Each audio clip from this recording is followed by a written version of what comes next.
তাণ্ডব নিঃসন্দেহে খুব ভালো একটা সিনেমা। আজকে সকালেও RTVতে পেজে একটা নিউজ দেখলাম, সেটা হচ্ছে কোথাও একটা সিনেমা হলে সেভাবে তাণ্ডবের দর্শক নাই, 2টা 3টা টিকিট বিক্রি হচ্ছে।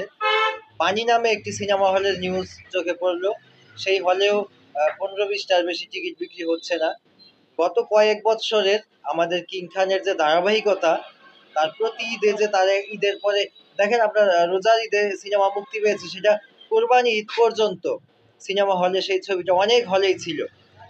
আমরা মে মাসের 23 তারিখে আমাদের একটি চলচ্চিত্র আন্তনগর মুক্তি দিয়েছি, সেটা মুক্তি দিতে গিয়ে আমরা দেখেছি এখনো আহ, রমজানের ঈদে মানে ঈদ উল ফিতরে মুক্তি পাওয়া শাকিব খানের ছবি তখনও হলে চলছিল।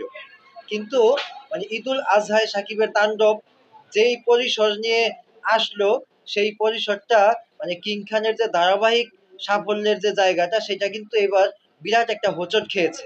অনেকেই চেষ্টা করছে মানে শাকিব খানের জায়গাটা শাকিব খান ধরে রাখুক।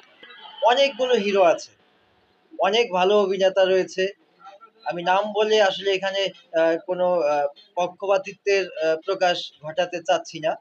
কিন্তু আমাদের কিং খানের যে একটা বিরাট ভক্ত তৈরি হয়ে গেছে বাংলাদেশে, আসলে তারা মানে অন্য নায়কদের আর রিসিভ করতে পারছে না। আমাদের বাংলাদেশে ফিল্ম ইন্ডাস্ট্রির যাত্রা শুরু করার পর থেকে এই পর্যন্ত যত সুপারস্টার আমরা দেখেছি, সেটা আমরা রাজ্জাক স্যারের কথা বলি, ফারুক স্যারের কথা বলি, বুলবুল স্যারের কথা বলি, প্রত্যেকটা হিরো একেবারে সেই সাদা কালো সময় থেকে এই পর্যন্ত, ধরেন মাঝে সালমান শাহ একটা সময় আমরা জানি, ভালো একটা সময় গিয়েছে সালমান শাহ। সেই সময়টাতে কে ছিল না মার্কেটে, ট্রেন্ডিং এ কোন নায়কটা ছিল না? কুমোর সানি ভাই, ইলিয়াস কাঞ্চন ভাইও তখন ট্রেন্ডিং এ, তারও অনেক সিনেমা সেই সময় রিলিজ হয়েছে। জসিম ভাইয়েরও সিনেমা সেই সময় রিলিজ হয়েছে। মান্না ভাইয়ের সময়টা তো আমরা সবার ছবি দেখেছি, রুবেল ভাই, অমিত হাসান ভাই, আমিন খান ভাই, সব। মান্না ভাইয়ের মৃত্যুর পর শাকিব খান তার যে একটা সাফল্যের জায়গা তৈরি হয়ে গেল হঠাৎ করে, যদিও তার পরিশ্রম তো আগে থেকেই ছিল।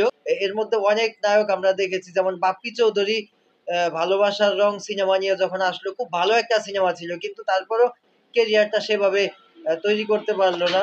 আরিফিন শুভ ভাই একজন খুব গুণী অভিনেতা, খুব ভালো অভিনেতা, কিন্তু সেভাবে সেও আসলে জায়গাটা দখল করতে পারলো না। মানে শাকিব খানের এই যে একচেটিয়া একটা সময় যাচ্ছিল না, আমার মনে হয় যে দর্শক এই জায়গায় কিছুটা মানে ধাক্কা হয়তো